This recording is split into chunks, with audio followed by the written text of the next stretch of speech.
Hello, welcome back or welcome to the channel. My microphone is a little bit further away than normal, so you may have to turn this up a little bit. So as always, take what resonates, leave what doesn't for whoever it's meant to. With any reading, but specifically for this channel, this should be something that you feel within your soul.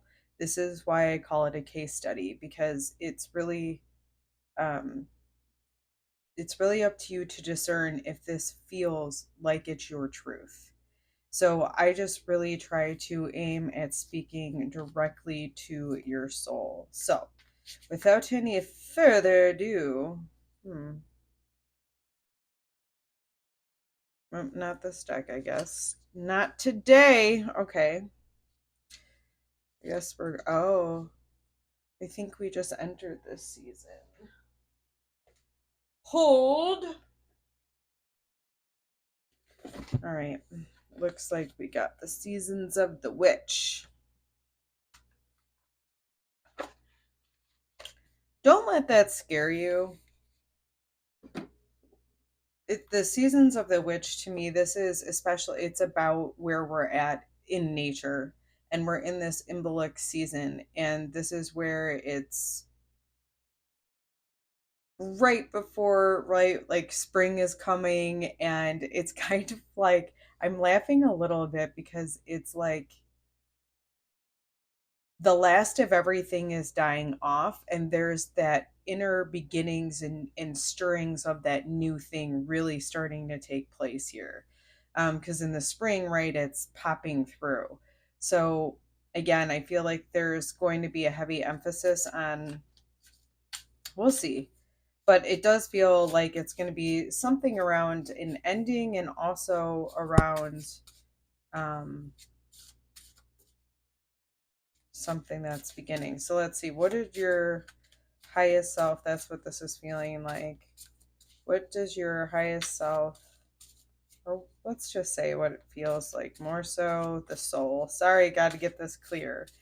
Not sorry, actually, it's just I got to get it clear. Okay. So that guy. Okay, we have amethyst. Go where your spirit dwells, where your sight is clear and your breath is liberated. Can't really see that very clearly. I wonder if, well, that didn't really help, did it? Hold on. How about if we shut that off? And let's try turning that guy back on. Let's see if that, not really. Okay. Well, it's interesting, right? Because I'm really trying to allow you to see something, and it's like it doesn't want to quite be seen yet. So it's almost giving me with the amethyst, oh, that makes sense, right? The amethyst is pertaining to, or at least the feeling within this case study, I'm being drawn to the amethyst as your third eye. And so when we think about the third eye, it's like the unseen, what we see, but we don't actually see. It's like our inner vision, if you will. And I know you can't really see her, but her eyes are closed as if she is going for this inner vision. And I love that there's this spirit animal behind her. It does look like a wolf, or actually, it doesn't look like a wolf. It looks like a coyote. Hmm.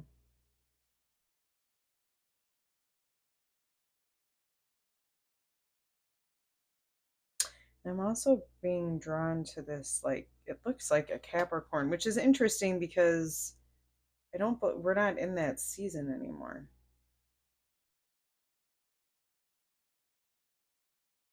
Hold on, let me like really try to.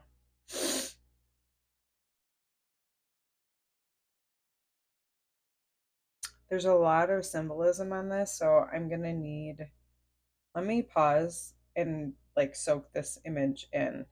there's a lot going on. Okay, first thing, and I know I didn't pause, but one of the first things that I'm being drawn to is the moon, and it appears to be half, like it's almost full. Okay, so we're getting to a point of clarity, but we're not quite there yet. Okay. um it does look like there's a lot of candles, so it does look like our path is being lit up, that there's somewhere for you to focus on.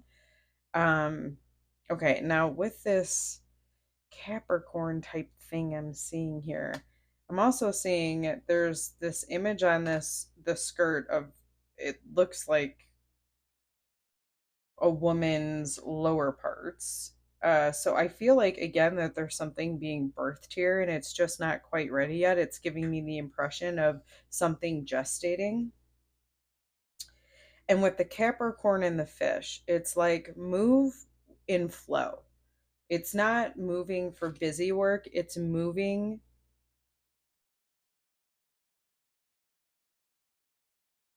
within the flow of your soul's journey. What I mean by this is,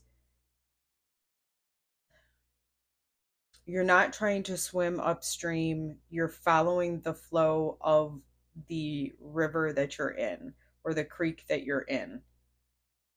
So it's like when it's time to rest, you're going to notice that that river is going to start to slow down.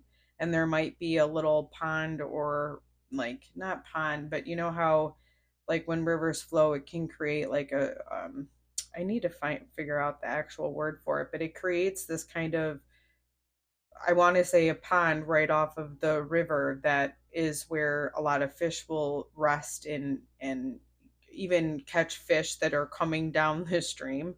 Like bigger fish will stay there. It's a good place to fish because of that, because they'll rest there and they'll eat there. And when they've replenished, they get back in. So with this, it's like staying in the flow of what is happening within you, and also continually nurturing yourself as you're in this flow. Okay. Um, that was like a lot just with this one card. Let's see what brought you to this point. You know what? I'm feeling like now I do want this deck, but we needed to start with that one. And holy cow, with the imagery. All right, these two cards. What got us there? Ooh, the King of Wands.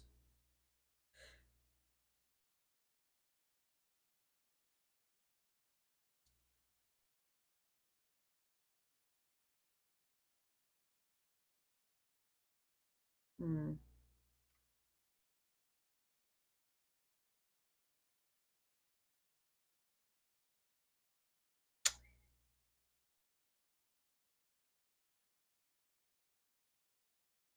I feel like what's gotten you there is that you've been putting in a lot of work towards your passion, towards your fire, whatever that may be for you, something that you're very passionate about.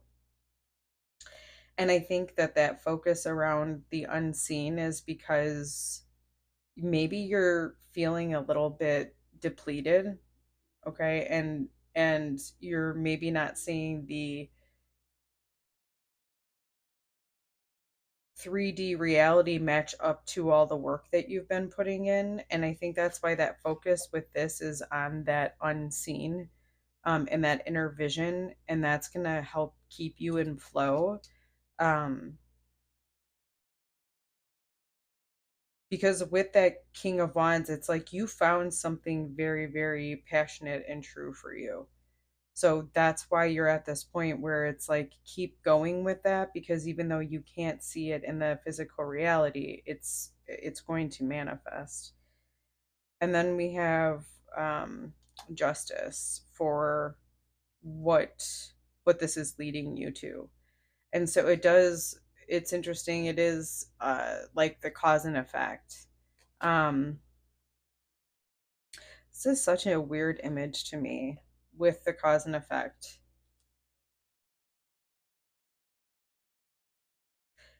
I say that because it's like, I don't know if, this like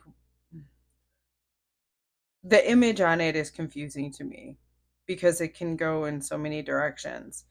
For example, did this person get stung as an effect? Were they too close to something and then they got stung? Um, and so it was a precaution to not go that way? Or um, is this an effect of, actually, I guess the what's coming to is where, and I don't know if this is real or not. I just, meaning I haven't researched it myself. It's just something I've heard that when a bee stings, it actually dies after that. So it's like, is that the effect? If you have a certain reaction to, if you have a certain reaction, what is that?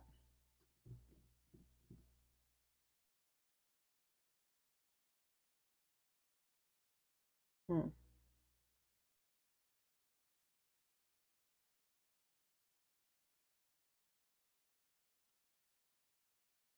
It's almost leading me to believe, you know what, I'm sorry, I need more clarity on this because it's really kind of throwing me. Let me look in the book for this. Hold on. Hold. Okay, so interestingly enough, the book actually talks about how when a honeybee actually stings or penetrates the human skin, it's got kind of like a barbed wire um, type of mechanism on its stinger where once it penetrates the human skin, it actually, when it flies away, it like kind of rips out part of the intestine, so the insect or the bee is going to die. But they do it basically in defense of the hive, right? So, but the other aspect of it, the one that is ringing more true with what we're seeing here, what I'm seeing here, is that it is about cause and effect.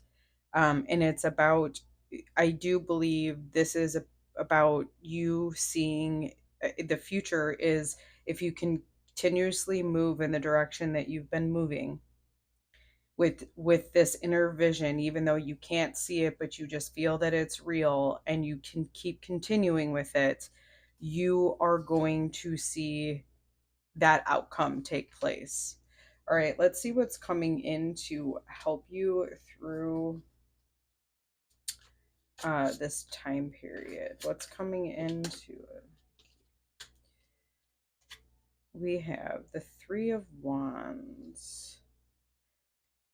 So it's like your actions, the actions you take now, again, even though it seems unclear, even though there's a journey still ahead of you and you may not be seeing the actual rewards just yet, it's coming. Um, and it's just you continuously moving one step in front of the other. Let's see what you've grounded in. Ooh, I love that. There's a rebirth. What you've already grounded in, and I love that this came up for what you've already grounded in, because this is to me always, not always, but very strongly about answering the call of your soul. So you've grounded that in, and that's why I think even though you can't exactly see where you're headed, you know that it's right for you. Um,